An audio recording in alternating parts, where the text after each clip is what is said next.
तो दोस्तों मार्च और अप्रैल का यह समय, जिस समय ठंडी समाप्त होती है और गर्मी अपना दस्तक देती है, यह समय उन सूक्ष्म जीवों के लिए बहुत ही ज़्यादा अनुकूल हो जाता है जिनके कारण से यह चेचक की बीमारी लोगों में फैलती है। यह बीमारी खासकर बच्चों में होती है जो बहुत ही ज़्यादा उनके लिए हार्मफुल होता है। हालांकि WHO के द्वारा उसके आधिकारिक वेबसाइट पर यह बहुत समय पहले बता दिया गया कि दुनिया चेचक से मुक्त हो चुकी है, लेकिन ऐसा नहीं है। अभी भी जहाँ पर साफ सफाई की कमी है, जो प्रदूषित एरिया हैं, जहाँ पर लोग थोड़ा कैसे जीवन में हाइजीन मेंटेन करते हैं इसकी जागरूकता उनमें नहीं है, उन क्षेत्रों में अभी भी चेचक की बीमारी देखने को मिलती है। अब जब ये खासकर बच्चों में होती है तो हम अभिभावकों को इसके बारे में जानकारी होनी बहुत ज़रूरी है हमें, कि इसके लिए हम सब सजग रहें, इसके बारे में हमें जानकारी होनी चाहिए। तो मैं रजनीश पाठक अपने इस भविष्य निर्माण शिक्षण संस्थान के इस प्लेटफॉर्म पर आपके लिए इस सेशन के माध्यम से कुछ जानकारी जुटा के लाया हूं, जिससे कि चेचक से बचने में आपको सहायता मिलेगी। तो आज के इस वीडियो में, इस सेशन में क्या महत्वपूर्ण होने वाला है, जरा इस पर एक नज़र हम देख लेते हैं। क्योंकि मुख्य बिंदु आपको मालूम होना चाहिए कि आप अपना समय किस चीज़ पर वेस्ट करने जा रहे हैं, कहाँ अपना समय आप इन्वेस्ट करेंगे। तो आप जानेंगे इस सेशन में कि चेचक क्या है, इससे किन किन नामों से जाना जाता है, इसे ये जानेंगे आप। फिर जानेंगे यह किस सूक्ष्मजीव के कारण होता है, कौन सा सूक्ष्मजीव जिम्मेवार है, इसके लक्षण क्या होते हैं, इससे बचने का उपाय क्या होता है, फिर यदि अगर हो जाए तो क्या करना चाहिए, और इसे सबसे इंटरेस्टिंग बात है कि इसे छोटी माता क्यों कहा जाता है। जहाँ साइंस पूरी दुनिया में यह कहता फिरता है कि भाई भगवान का एग्जिस्टेंस नहीं है, सभी चीज़ें साइंस के हिसाब से होती रहती हैं, दुनिया जो है एक साइंस के इर्द गिर्द घूम रहा है, विज्ञान के इर्द गिर्द घूम रहा है, वहाँ NCERT अपने किताब में छोटी माता का जिक्र, या फिर पूरी दुनिया छोटी माता क्यों कहती है, वाई। तो इस चीज़ के बारे में भी हम जानेंगे, बड़ा इंटरेस्टिंग रहेगा आपके लिए। तो दोस्तों इस तरीके से चलिए हम अपने सेशन को शुरुआत करते हैं। और शुरू में आपके लिए एक प्यारा सा ये लाइन है जिसे आप पढ़कर बहुत एनर्जेटिक फील करेंगे। देखिए यहाँ पर लिखा हुआ है कि जितना बड़ा सपना होगा उतनी बड़ी तकलीफें होंगी, और जितनी बड़ी तकलीफ होगी उतनी ही बड़ी कामयाबी होगी। आप जिस चीज़ में इन्वेस्ट करते हैं वहाँ से आप उम्मीद रखते हैं कि हमें कुछ उपलब्धि भी हो, और आप जितनी बड़ी उपलब्धि चाहिए उतनी ही बड़ी आपको इन्वेस्टमेंट भी करनी पड़ेगी। जितना बड़ा आप कोई चीज़ हासिल करना चाहते हैं उतना कीमत चुकाना पड़ेगा। तो चलिए तब जीवन में आपको सक्सेस मिलेगा। सेशन का शुरुआत करते हैं और आपके उस पहले सवाल पे चलते हैं। पहला सवाल था आपका कि चेचक क्या है और इसे किन किन नामों से जाना जाता है। एक्चुअली चेचक में आप इस तरह के लक्षण को देखते होंगे, जब बच्चे जो हैं या फिर बड़ों को भी हो जाए तो आप यहाँ देखते होंगे कि उसके शरीर पर ऐसे फफोले टाइप के डॉट डॉट डॉट डॉट ये बूंद टाइप के निकल जाते हैं। ठीक है, ये चेचक का जो सूक्ष्मजीव होता है उसका ये आकार है। ठीक है, ये आकार है उसका। अब एक बात आपको हम बता दें कि अभी दुनिया में आज तक 5 तरह के सूक्ष्मजीवों की खोज की गई है। कितने तरह के सूक्ष्मजीवों की खोज की गई है? 5 तरह की, जिसमें से एक है बैक्टीरिया,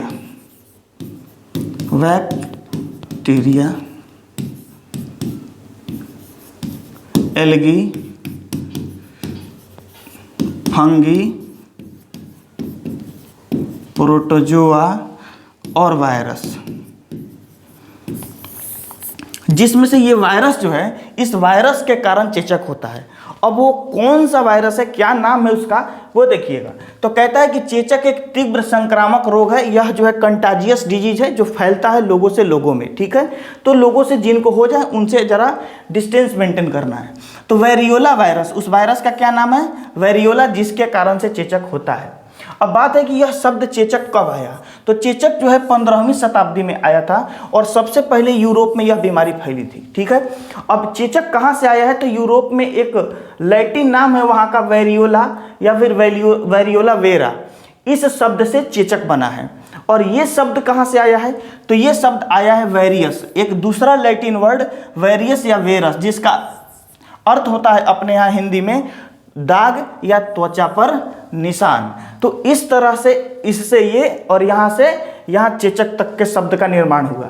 तो ये है चेचक। एक्चुअली कुछ शरीर पे इस तरीके की बीमारी हो जाती है, संक्रामक बीमारी होती है, तो चेचक ये होती है। अब चेचक और किन नामों से जाना जाता है? तो चेचक को हम शीतला, बड़ी माता, स्मॉल पॉक्स, चिकन पॉक्स कहते हैं। जो बड़का होता है ना, क्योंकि देखिएगा जो बड़का हो जाता है वो है चेचक, चिकन पॉक्स। और जो छोटका दाना जो निकला हुआ रहता है उसको कहते हैं स्मॉल पॉक्स। बड़ी माता, छोटी माता। ठीक है, अब बढ़ते हैं आगे, जरा यहाँ देखिएगा, अगला सवाल आपके लिए रहेगा कि यह किस सूक्ष्म जीव के कारण होता है। तो अभी अभी पीछे हमने आपको बताया है कि यह किस सूक्ष्म जीव के कारण होता है। 5 सूक्ष्म जीवों में हमने बताया कि यह वायरस के कारण होता है। किसके कारण होता है? वायरस के कारण। हिंदी में बोले तो विषाणु के कारण। किसके कारण? विषाणु के कारण होता है। तो विषाणु में कौन सा? वेरियोला। ठीक है, यह नाम है इसका। ये इसका चित्र है, कुछ इस तरीके से चेचक का जो वायरस होता है उसका आप फिगर देख सकते हैं। बढ़ते हैं आगे, और यहाँ पर है कि इसके लक्षण क्या क्या होते हैं। अगर किसी बच्चे को आप देखते हैं कि उसको चेचक होने वाला है, तो चेचक होने से पहले उसमें कौन कौन से लक्षण आपको दिखाई देंगे, और हो जाए तब आप क्या करेंगे, जरा उस पर बात कर लेते हैं।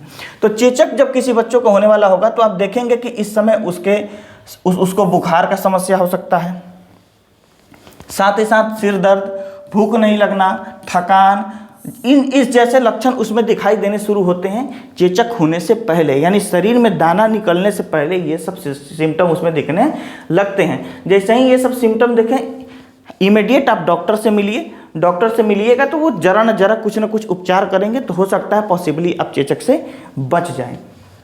ठीक है, उसके बाद है कि शुरुआती लक्षणों में दिखाई देने के 2 दिन बाद चेहरे और छाती, पीठ पर लाल रंग के दाने दिखाई देने लगते हैं पूरे शरीर पर। ठीक है, अब यह चकते जो हैं, यह चकते पलक के पास यहाँ भी हो जाएगा, मुंह में हो जाएगा, भीतर इतना समस्या हो जाता है नहीं हो जाता है था कि खाने में दिक्कत होता है, पानी पीने में दिक्कत होता है, लहरता अलगे है, दुखता अलगे है। ठीक है, प्राइवेट पार्ट्स वगैरह सब जगह पे ये हो जाते हैं ऐसे दाने दाने, आप ये देख सकते हैं।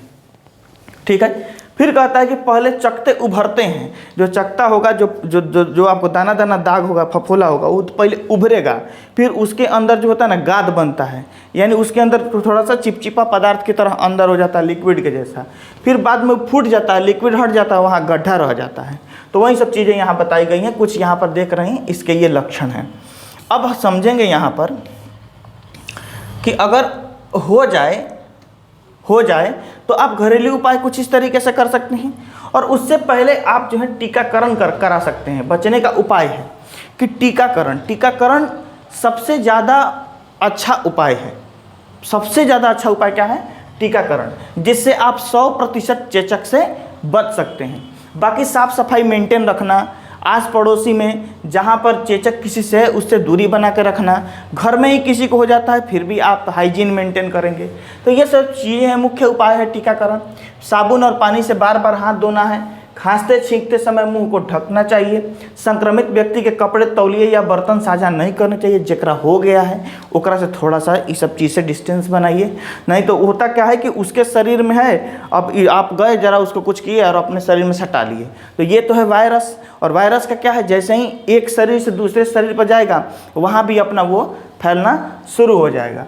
फिर क्या कहता है कि दूषित सतहों से श्लेष्म झिल्ली तक वायरस के स्थानांतरण से बचने के लिए चेहरे, खासकर आंख, नाक, मुंह को छूने से बचना चाहिए। मानते हैं कि हमको इधर चेचक हो रहा है, पूरे शरीर में नहीं हुआ है, तो पूरे शरीर में नहीं हुआ है, किसी खास क्षेत्र में हुआ है, तो आप वहाँ से क्या करें, खखोर के हियाँ पहुँच दिए, वह हो गया, पता चला जो हियों से हिहो आ गया, तो इस तरीके से फैल गया। अब हो गया तो आप क्या करेंगे, नीम, जिसको मारगोसा भी कहा जाता है, नीम को मारगोसा भी कहा जाता है। यह चेचक के इलाज के लिए, ये मारगोसा लैटिन वर्ड है। अब चेचक के इलाज के लिए क्या करेंगे कि इस नीम को क्या पीस के भी लगा सकते हैं, या नीम के पत्ता को पानी में रख के लगा सकते हैं। ठीक है, क्योंकि नीम के पत्ते में एंटीवायरल, एंटीबैक्टीरियल गुण होते हैं। एंटीबैक्टीरियल गुण या एंटीवायरल गुण से क्या मतलब है? एंटीवायरल का मतलब ये है कि जो वायरस से होने वाली जो बीमारियां हैं उसका वो विरोध करेगा। तो नीम लगाने से आपको थोड़ी सी ठंडक महसूस और आराम होगा, ये जो लहर जो शरीर में रहती है वो कम होगी। तो ये सब चीज़ें यहाँ पर बताई गई हैं। और एक और चीज़ जो यहाँ पर मेंशन नहीं है, हम आपको बता देते हैं। आपके आज इसी समय, जिस समय चेचक का प्रभाव बढ़ता है, देखिए प्रकृति कितना कनेक्ट करके रखी हुई है चीज़ों को, कि जिस समय, इसी समय सहजन का पौधा जो है, सहजन फर जाता है, समझे, पेड़ पे सहजन लग जाता है। इस सहजन में बहुत ज़्यादा क्वालिटी होता है, बहुत ही ज़्यादा, यह समझिए औषधीय, अब हम लोग तो तरकारी कहते हैं, औषधीय सब्जी है, समझिए। तो ये औषधीय सब्जी है सहजन, इसको जरूर खाना चाहिए, क्योंकि इसमें जो है सभी प्रकार के antiviral, antiviral, antibacterial, anti fungal, है ना, एंटी प्रोटेक्ट, हर प्रकार के सूक्ष्म जीव से लड़ने की इसमें क्वालिटी होती है। ऐसे इसमें सारे क्वालिटी विटामिन प्रोटीन्स अवेलेबल हैं जो बीमारियों से लड़ने में सहायक होंगे। तो सहजन की सब्जी जरूर खाइए। अब चलिए आगे। अब ये है सबसे बड़ा फैंटास्टिक और मज़ेदार किस्सा जो हमें भी जानने में, मुझे भी जानने का बहुत ज़्यादा ये उत्सुकता था कि आखिर इसे छोटी माता कहते हैं, और वो भी विज्ञान के किताब में। मैया जी के गुण संभव ही नहीं है, लेकिन फिर भी छोटी माता कहते हैं, हर जगह पढ़ते हैं, हम लोग पढ़ते ही आ रहे हैं, तो इसके लिए जानना जरूरी था। तो जानना जरूरी था, तो एक कहानी है, वो पहले कहानी हम आपसे कह देते हैं छोटी सी। हुआ यूँ कि एक ज्वरासुर नाम का राक्षस था। ऐसा पुराणों में ऐसा माना जाता है कि एक ज्वरासुर नाम का राक्षस था जो क्या करता था, उसका काम था कि बच्चों में बुखार देना, और जो बहुत ज़्यादा बुखार दे के और बच्चों को मार देना, तो बच्चे मर जाते थे। उसके लिए माँ कात्यायनी जो है अपना एक अवतार लेती हैं, दूसरा अवतार लेती हैं, जिस अवतार का नाम होता है शीतला। तो शीतला माता का अवतार लेती हैं और बच्चे के शरीर में चली जाती हैं। और शीतला माता का काम क्या था कि वो बच्चे के शरीर में जैसे ही प्रवेश करेंगी, बच्चे के शरीर उस उतनी ज़्यादा तीव्र बुखार से शीतल होगा, ठंडा होगा। बुखार बच्चा तो बच जाएगा, लेकिन माता के प्रवेश होने की वजह से उसके शरीर पर दाने दाने दाने दाने दिखने लगते थे। ये है ससुरा ज्वरासुर, और ये है मैया जी जो हम लोगों को बचाते आ रही हैं। ठीक है, तो बेसिकली यही कहानी था इस शीतला माता का, कि शीतला माता आएंगी, शरीर में घुसेंगी, ठंडा होंगे हम, और ठंडा होकर हमारा शरीर जो है बुखार से कंट्रोल होगा। माता के घुसने के कारण वहीं फफोला हो गया, जिसे हम अभी चेचक, छोटी माता, बड़ी माता, बड़ा बड़ा चेचक तो बड़ी माता, छोटे छोटे चेचक तो छोटी माता। ठीक है, तो यही कहानी यहाँ पर आपको बताया गया है। बेसिकली आप इसे आराम से पढ़ सकते हैं, हम यहाँ हट जाते हैं, यहाँ से आप इसे पढ़ के समझ सकते हैं। क्लियर? तो यहाँ तक अगर आपने बातों को पूरी तरह समझा है, जाना है, अगर कोई चीज़ आपको इम्पोर्टेंट लगा हो कि नहीं हमने समझा है, कुछ नई नई चीज़ें जाना है, तो दूसरे तक भी भेजिए और वो भी इसे जाने। आप प्यार दे रहे हैं, इसी तरह लोग भी प्यार दें। और फिर इसका, और मैं कोशिश करूँगा कि इसके बाद जो आपके लिए एक और सेशन लाऊं चेचक पर ही, जिसमें मैं आपको ये बताऊं कि चेचक के टीकाकरण का खोज कब से, मतलब टीकाकरण कब से होने लगा, टीका का खोज किसने किया था और कैसे किया था। इन सारे डिटेल्स को लेकर मैं अगली बार आऊँगा। और ये आप वीडियो को ज़रा शेयर करते जाइएगा, अच्छी लगी हो तो लाइक, सब्सक्राइब और एक बार बेल आइकन को प्रेस कर दीजिएगा। मिलते हैं अगले वीडियो में, तब तक अपना ख्याल रखिएगा, अपने आस पड़ोस में सफाई बनाए रखिएगा ताकि चेचक से बचें। वंदे मातरम।